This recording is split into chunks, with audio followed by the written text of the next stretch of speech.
let's do a little bit of calf stretching. I've just rolled up a blanket that I have, so I have a cylinder. If you have a half foam roller, that works great, or even a bath towel, you can roll that up. So we'll start with the right foot, and you're gonna put your heel on the floor and your toes as high up on your bolster or roll or whatever you have as possible. And then you're gonna line up your heels so that they're in one plane, so the right foot isn't quite, behind or in front of the left foot. Both heels line up. And then you can take your hands onto your wall, and you're gonna press the pelvis forward and stand as tall as you can. You wanna keep pressing your hamstrings back, and likely you'll feel this right away. And I'll take 12 or so breaths here, just really deep, full breaths, breathing in through the nose, out through the nose. Keep breathing in that way, taking those full, deep breaths. Use your whole lung capacity with each breath. Empty them as much as you can. At some point you may feel like the stretch dissipates a bit, in which case you can step the left leg forward if you're stretching the right foot, and you'll repress the pelvis forward, repress the hamstrings back, still stand as tall as you can, and that'll definitely increase the intensity here. And usually I'll take 6 or so more breaths on this once I've walked the foot forward. So you're holding this for anywhere between like a minute and a minute and a half total. We'll take one more breath. And then when you feel ready, you'll micro bend your right knee, but keep your right heel down, and you'll feel the shift all the way down the heel to the Achilles tendon. So now you're stretching more the deeper calf muscle, your soleus. The muscle on the outside is your gastroc, and with the legs straight, you'll stretch that muscle more than you will the soleus. So it's good to do both.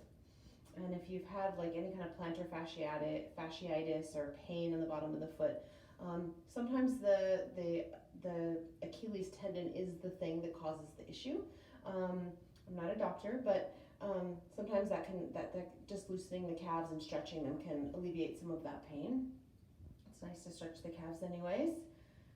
Good, and then we'll step back, and I always like to roll my ankle a little bit because it's been in flexion for a little while, so sometimes it just feels like a little bit compressed. And we'll do the same thing on the other side. So left foot on, heel on the floor. Again, line up your heels so they're in one plane. Stand very tall, press the pelvis forward, press the hamstrings back. Again, come to that full deep breath, inhaling through your nose, exhaling through your nose.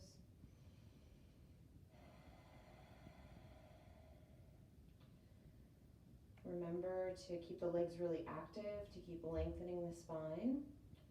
And once you've taken 12 or so breaths, then again you can step forward if that's something that's available to your body. If you've already had enough of a stretch, please don't step forward. Once you step the foot forward, press the pelvis forward again, stand tall, press the hamstrings back. This is always a great time to notice any differences from side to side. We all have imbalances in our body, but it's nice to know what's true for our body, so really paying attention. Again, we'll take 6 or so breaths with that step forward if you choose to take it, and then after you've done that for 6 breaths, then again you'll micro bend the left knee, just soften that knee, but keep the left heel pressing down. And once again, you should feel that stretch shift to the lower calf, the Achilles tendon, stretching the soleus again rather than the gastrocnemius.